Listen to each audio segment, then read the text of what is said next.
1976 मध्ये सरकारने लोकसभा आणि विधानसभा जागांच्या पुनर्वाटपावर स्थगिती आणली. त्यानंतर 84वी आणि 87वी घटना दुरुस्ती करून ही व्यवस्था 2026 पर्यंत कायम ठेवण्यात आली. पण आता तो अध्याय संपला आहे. केंद्र सरकारने लोकसभेत डिलिमिटेशन बिल 2026 सादर केला आहे. हा कायदा मंजूर झाला तर भारताच्या राजकीय व्यवस्थेत मोठे बदल घडू शकतात. चला, या विधेयकात नेमकं काय आहे ते पाहूया. या विधेयकानुसार केंद्र सरकार नवीन परिसीमन आयोग स्थापन करेल. या आयोगाचे अध्यक्ष सर्वोच्च न्यायालयाचे विद्यमान किंवा माजी न्यायाधीश असतील. त्यांच्यासोबत भारताचे मुख्य निवडणूक आयुक्त किंवा त्यांच्याकडून नामनिर्देशित निवडणूक आयुक्त आणि संबंधित राज्यांचे राज्य निवडणूक आयुक्त सदस्य म्हणून काम करतील. यानंतर हा आयोग नवीनतम जनगणनेच्या आकडेवारीच्या आधारे प्रत्येक राज्याला लोकसभेत किती जागा मिळतील, विधानसभेतील जागांची संख्या किती असेल आणि मतदारसंघांच्या सीमा कशा असतील हे निश्चित करेल.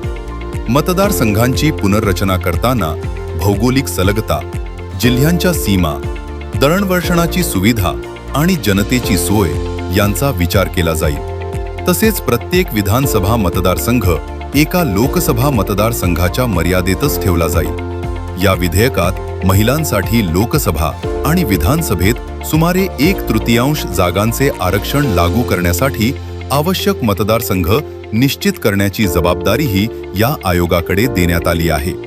अनुसूचित जाती आणि अनुसूचित जमातींसाठी राखीव मतदारसंघांमध्ये महिलांचे आरक्षणही रोटेशन पद्धतीने लागू करण्यात येईल. आयोग प्रथम आपले मसुदा प्रस्ताव जाहीर करेल. त्यावर नागरिकांच्या हरकती आणि सूचना मागवेल, सार्वजनिक सुनावण्या घेईल आणि त्यानंतर अंतिम आदेश प्रसिद्ध करेल.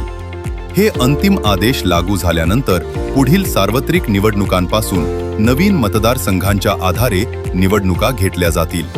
म्हणजेच 1976 मध्ये सुरू झालेला स्थगितीचा अध्याय आता संपला आहे आणि भारत नवीन परिसीमनाच्या दिशेने वाटचाल करत आहे.